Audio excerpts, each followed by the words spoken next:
A couple of months back, I was at a Starbucks and saw this beautiful woman working on a laptop. I normally don't go up to girls and ask for their numbers, but with Julia, I had to give it a shot. She's that beautiful, she's just on another level in terms of beauty, and it's not every day that you come across such stunning babe, let alone have the opportunity to speak to one. I think most guys would understand when you are in a situation like that, you go for it regardless of how far out of your league you may be. In all honesty, I'm a 6 or a 7. That's what my girl friends tell me, and I agree with them. As you might imagine, I didn't expect much, and therefore it was quite a pleasant surprise when Julia, who's a solid 10, happily gave me her number. I called her up the next day, we had our first date on the same day, and she became my girlfriend from the first date. Julia came to my place for the first time after 3 days of dating. After that, she came over almost every day and would often sleep over. Then from about 2 weeks ago, she pretty much stayed in my place the whole time. To say that I was jubilant would be an understatement. I had never dated a 10 before. I would say Rose might have been a 7.5 at best, and that relationship didn't even last long. She broke up with me when her boss asked her out, and with that experience, I honestly didn't expect this thing that I had with Julia to last either. But you know, it was kinda insane because Julia was way more into me than I was into her. So all was great and I was happier than ever. Until one night, something very troubling happened. I woke up in the middle of my slumber because I had to take a piss, and the first thing that I saw was a long-haired ghost hovering right above me. I stretched my arm toward the bedside lamp as I screamed my lungs out. The light came on, and it is only then that I realized it was Julia who was standing over me. She was laughing like a lunatic while she kept saying, "It's me, it's me." I asked her why she was watching me sleep, and she told me that my thunderous snoring had woken her up. It was really weird because I don't snore. Rose, my ex-girlfriend, used to love that about me, and I just know for a fact that I don't snore. Whatever the case may have been, I felt a little embarrassed, and so I laughed it off, then went back to sleep. We both went to work the next morning, and for me, it was just another uneventful day. I went to bed that night, only to find Julia watching me sleep again. This time, I didn't need to pee. I only woke up because she pushed her face so close to mine that I could actually feel her breathing in my face. I asked her, "What the hell, Julia?" She then laughed again like a maniac and simply stated that she enjoys watching me sleep. I know this makes me a shallow simpleton, but I'll be honest with you. If Julia was any less than an 8, I would have kicked her out that night in a heartbeat. But by God, she's just so beautiful even when she's freaking weird. But anyhow, continuing with the story. I came home a little early the next day and set up a couple of hidden cameras using my GoPros. When Julia went to the bathroom to brush her teeth and get ready for bed, I powered up the GoPro to record everything roughly for the next 6 hours. I had to lie to her that I was having nightmares the past few days and that I wanted to keep the lights on. It took a little convincing, but she went along with that in the end. Next morning, Julia steps out of the house first to go to work, and as soon as she's out, I plug in the USB cables to both cameras to power them up. My heart sank when I saw the recorded footage. Julia got up at 1 a.m. and she didn't go back to sleep until 3 a.m. In the 2 hours from 1 a.m. to 3 a.m., she stood right in front of my feet, didn't move a muscle, and just stared at my face the whole time. Who does that? Why would anyone do that for 2 hours straight? I seriously couldn't understand her, and honestly, I was spooked out of my mind. I went to work that day and called Julia to tell her that I had a family emergency. I told her that I'd call her back when I return, and that was a week ago. I don't care if you don't publish my story, but I'd really like to know, am I overreacting to something that could have a perfectly reasonable explanation? Or do you think my assumption is correct on that she's got a few loose screws inside her head? My junior keeps telling me to return her phone calls and text her back, but my brain urges me to stay away from her. What do you think? Please respond.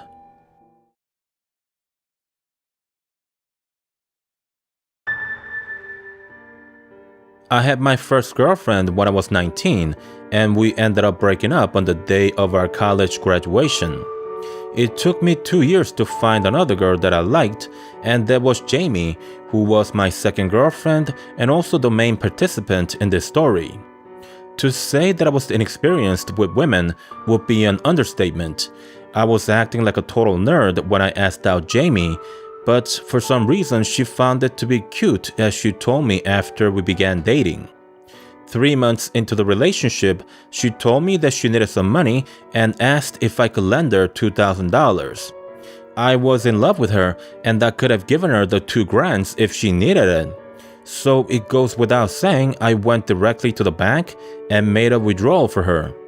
But just like that, $2,000 soon became 3, that 3 became 5, to eventually she ended up owing me $7,000. 6 months into the relationship, I was a bit stressed out because of the money, but still loved Jamie all the same. Then one day, I went to a restaurant for lunch and saw a few of Jamie's friends waiting for their meals. I was going to say hi at first, but noticed that they didn't see me entering the restaurant, and so I decided to sit in the booth right next to theirs to listen in on the conversation. The tables were separated by partitions, and they couldn't see me unless they walked past me. The restroom was on their side of the table, and one of the 2 exits were located on their side as well, thus making the chances of them seeing me nearly nil. As I overheard the conversation, I noticed that they were talking about me, things that weren't true.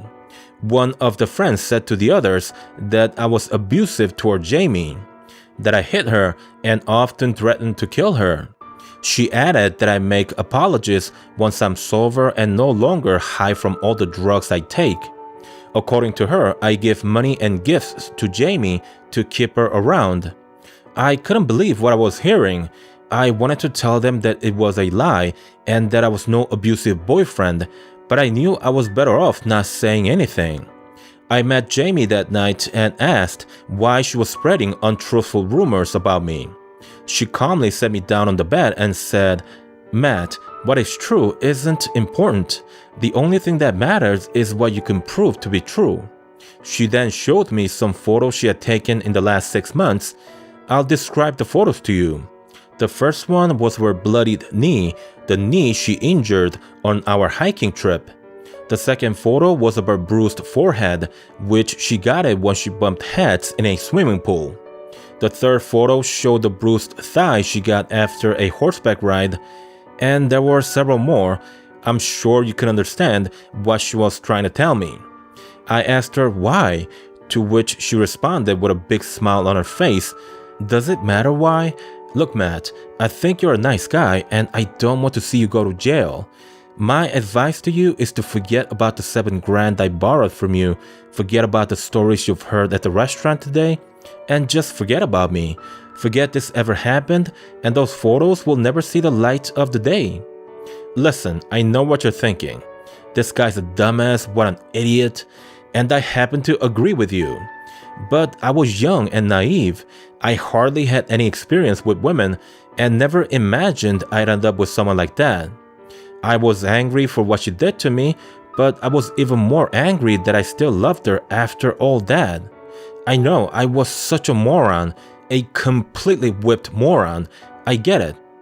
As you might have guessed, I didn't challenge her and just let it go. I had lost the $7,000, but I figured at least I didn't go to jail for crimes I didn't commit. For her part, she kept her end of the bargain and never showed up in my life again. But I'm sure she's doing the same to some other chump as I type this somewhere out there. Telling the story leaves a real bad taste in my mouth. I don't even know why I decided to tell the story, but let's just hope that some schmuck out there might learn a thing or two from it.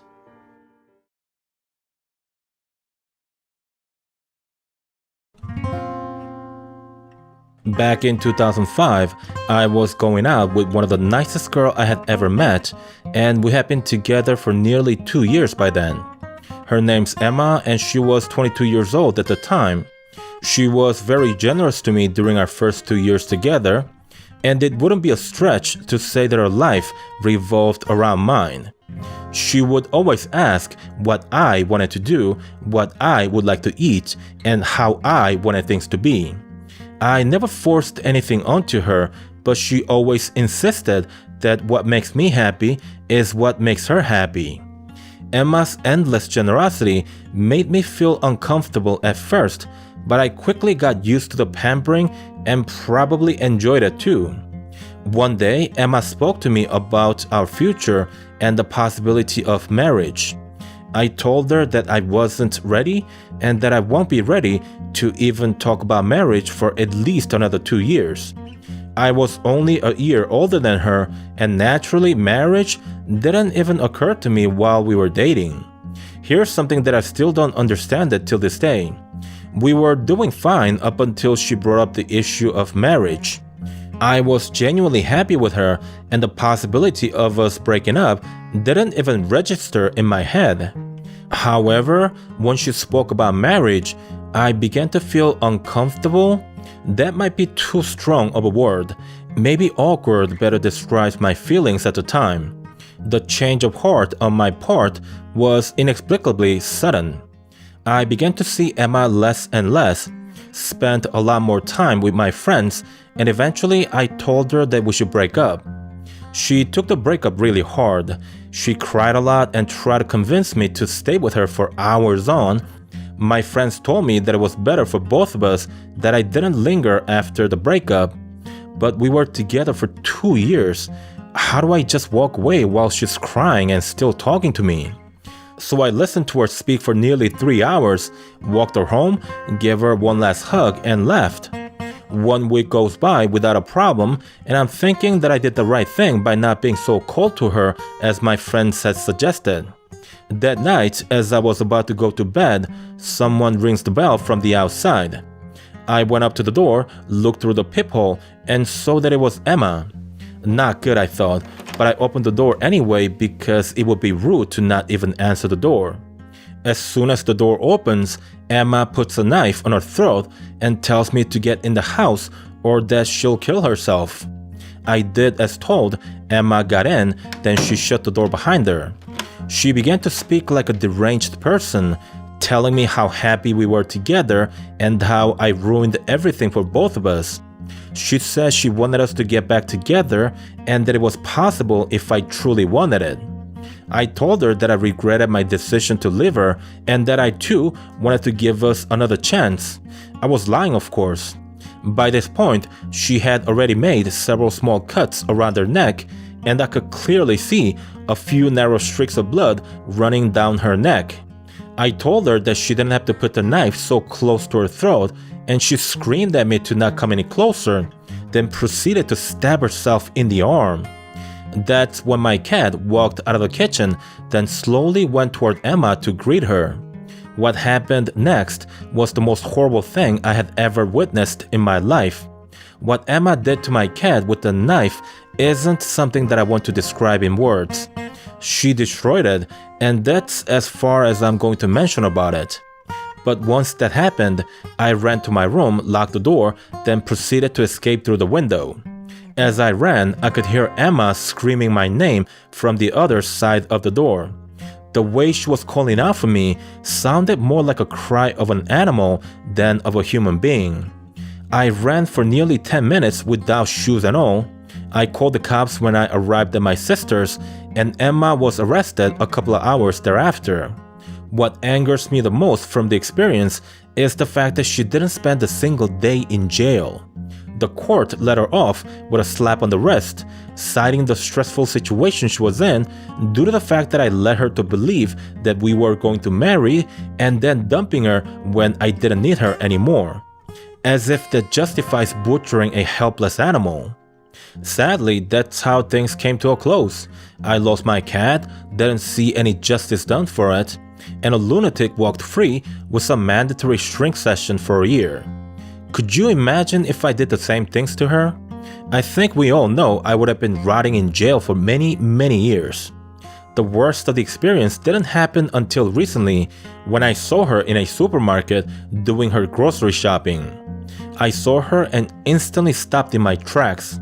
I honestly just froze there, but Emma, she didn't look fazed at all.